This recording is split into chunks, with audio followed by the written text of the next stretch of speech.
Halo, Sobat Literasi. Selamat datang pada video pembelajaran hari ini. Video kali ini tentunya berbeda dengan video sebelumnya. Teman-teman sering tidak merasa bingung dalam memilih situs e-jurnal yang terpercaya? Atau bahkan sulit dalam menggunakan situs jurnal internasional? Jika jawabannya iya, maka pilihan yang tepat untuk teman-teman menyaksikan video kali ini. Sebab dalam video ini, kita akan menunjukkan cara yang efektif dan praktis dalam menentukan lokasi dan strategi mencari kebutuhan informasi melalui situs e-jurnal yang dilanggan Undip. Yuk, simak video ini sampai habis. Untuk memudahkan kegiatan pembelajaran sivitas akademiknya, Undip telah melanggan lebih dari 10 jurnal internasional yang tentunya harganya tidak murah loh. Mulai dari Science Direct, Scopus, EBSCO, Emerald Insight, dan masih banyak lainnya. Wih, keren banget kan? Tak hanya e-journal saja loh yang bisa kita akses. E-book, conference paper, hingga disertasi bisa kamu akses juga di sini. Pada video kali ini, saya akan mencoba mengajarkan bagaimana cara mendapatkan sumber informasi melalui dua database jurnal, yaitu Science Direct dan ProQuest. Sebelum kita memulai proses pencarian informasi melalui database jurnal tersebut, pastinya kita perlu mengenal terlebih dahulu database yang akan kita gunakan. Karena seperti kata pepatah tak kenal, maka tidak sayang. Science Direct adalah sebuah situs web yang menyediakan akses ke basis data bibliografi ilmiah dan kesehatan milik penerbit asal Belanda, Elsevier. Science Direct mencakup 18 juta konten dari lebih dari 4.000 jurnal akademik dan 30.000 e-book milik Elsevier. Sedangkan ProQuest adalah database jurnal elektronik yang berpusat di Ann Arbor, USA yang menyediakan sumber informasi ilmiah bagi peneliti dan mahasiswa dari berbagai ilmu. Nah, setelah mengenal database jurnalnya, selanjutnya kita kenalan dulu yuk sama tipe pencarian informasi.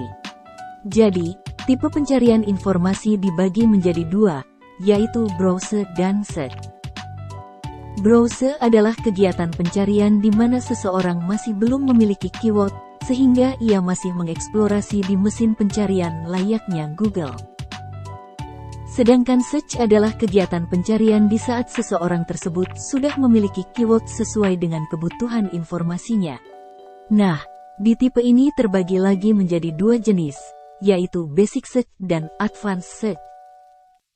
Selanjutnya, sebelum kita memasuki kegiatan tutorial, di sini kita akan mencoba memaparkan kegiatan yang biasanya dilakukan saat pencarian informasi. Pertama, ada kegiatan refine result yaitu hasil yang tersaring pada saat memasuki query. Kedua, seleksi informasi dengan melihat relevansi dengan query. Tahap ini dapat dilakukan dengan membaca judul ataupun abstrak pada jurnal. Ketiga, actionable result atau download. Dan yang terakhir, organize result di mana kita melakukan pengelolaan informasi yang telah didownload sebelumnya. Pada modul pertama, kita telah memiliki judul kebutuhan informasi yaitu Tradisi Pernikahan Masyarakat Nusa Tenggara. Nah, melalui judul tersebut kita juga telah menentukan 3 kata kunci utama ialah tradisi, pernikahan, dan Nusa Tenggara. Ketiga kata kunci tersebut dikembangkan menjadi beberapa kata kunci lain pada tabel query. Hal ini dilakukan agar hasil yang terpanggil memiliki cakupan yang luas. Berikut cuplikan dari tabel query pada modul pertama. Pengembangan kata kunci pada tabel query ini dapat teman-teman jadikan sebagai pilihan dalam proses penelusuran teman-teman nantinya loh. Pada tutorial pertama, saya akan mencoba memperlihatkan penggunaan portal Science Direct dalam pemenuhan kebutuhan informasi teman-teman. Langkah pertama, teman-teman mengawali dengan masuk ke beranda dari portal jurnal Science Direct. Setelahnya, teman-teman memilih kata kunci yang teman-teman inginkan. Di sini kami memilih Maria G. Lalu klik search. Dan terlihat terdapat 114,121 informasi dengan berbagai tipe informasi yang tersaring dengan kueri Mariage. Teman-teman dapat memilih satu ataupun beberapa jurnal yang sekiranya sesuai akan kebutuhan informasi teman-teman. Di sini saya akan memilih artikel dengan judul Child Mariage as Informal Insurance, Empirical Evidence, and Policy Simulations. Lalu teman-teman klik jurnal tersebut dan baca abstraknya. Dan apabila telah sesuai dengan kebutuhan informasi teman-teman, silahkan download dengan mengklik View PDF. Lalu klik icon download.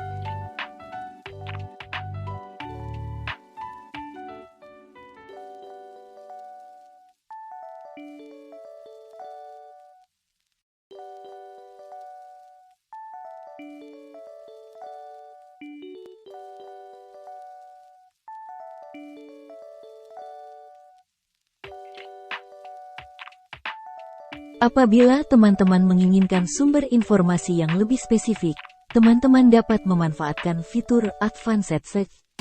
Teman-teman hanya perlu kembali ke beranda awal, lalu klik fitur Advanced Search.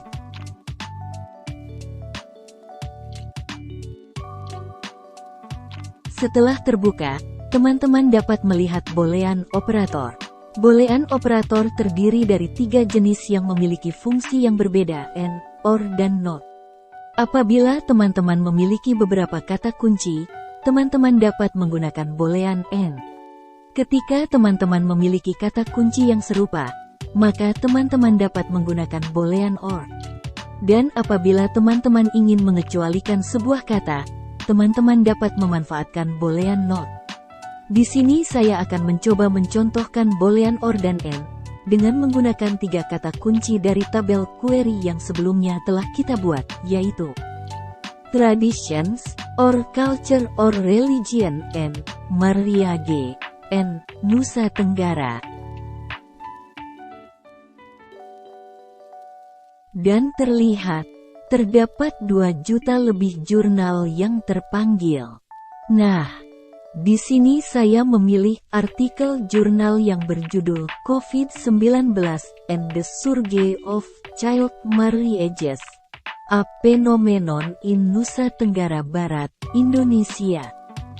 Lalu teman-teman klik judulnya dan kemudian membaca abstraknya untuk memastikan apakah jurnal ini telah sesuai dengan kebutuhan informasi teman-teman.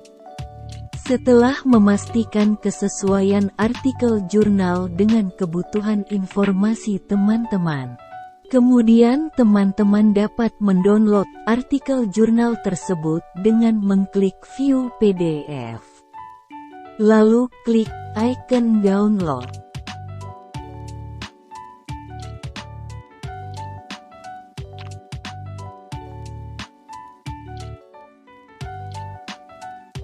Selanjutnya kita lanjutkan ke tutorial kedua, yaitu proses pencarian informasi dengan memanfaatkan portal jurnal ProQuest. Pada tutorial kali ini juga, kami akan memanfaatkan Basic Search dan Advanced Search. Yang pertama, kita akan mempraktekkan penggunaan Basic Search. Tutorial diawali dengan membuka beranda portal ProQuest. Setelahnya teman-teman dapat memasukkan kata kunci kebutuhan informasi teman-teman. Seperti contoh, di sini kita akan menggunakan kata kunci Mariage Traditions, lalu klik search. Dan tada, terdapat 191 hasil yang terpanggil. Teman-teman kemudian dapat segera memilih sumber yang relevan dengan kebutuhan kalian ya. Di sini saya memiliki artikel jurnal dengan judul Household Overspending on Mariage, The Scale of the Problem, and Government Reactions Around the World. Dan apabila teman-teman telah merasa bahwa artikel jurnal ini telah sesuai dengan kebutuhan informasi teman-teman, silahkan download dengan mengklik unduh PDF.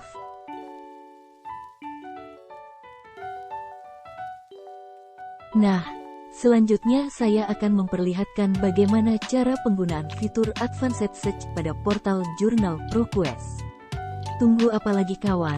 Let's go! Masukkan 3 keyword utama dengan bantuan boolean and dan or. Contohnya, traditions, or culture, or religion, and Mariage, and Nusa Tenggara.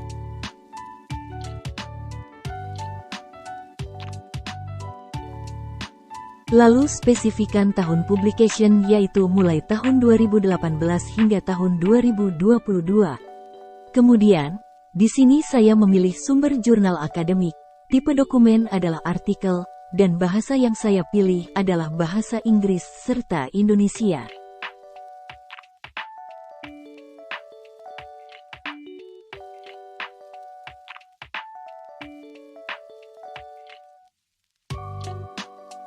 Lalu teman-teman klik search, dan tampak terdapat 735.600 artikel jurnal yang terpanggil.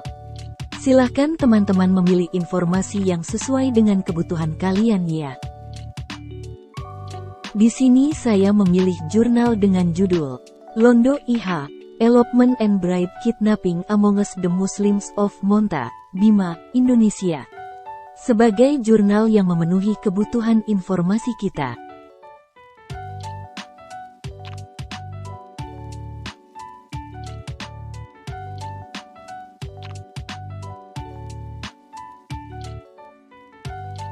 Tetapi, jika teman-teman ingin menspesifikkan hasil yang terpanggil, sama halnya dengan Science Direct, teman-teman dapat memanfaatkan fitur Refine Result. Di sini saya akan memilih Database Research Library, Sains dan Teknologi yang memiliki 95.093 artikel yang sesuai dengan query yang kamu masukkan. Lalu klik, kemudian pilih artikel yang kamu inginkan.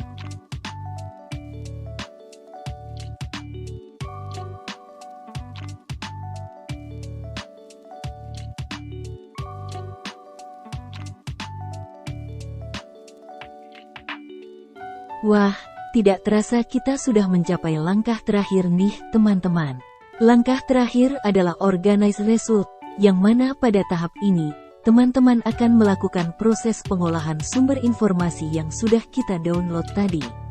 Dengan cara merenama file yang telah di-download, dan membuat folder sesuai dengan klasifikasinya. Dengan begitu, teman-teman dapat melakukan proses temu kembali secara cepat dan praktis. Oke, segitu dulu ya pembelajaran hari ini.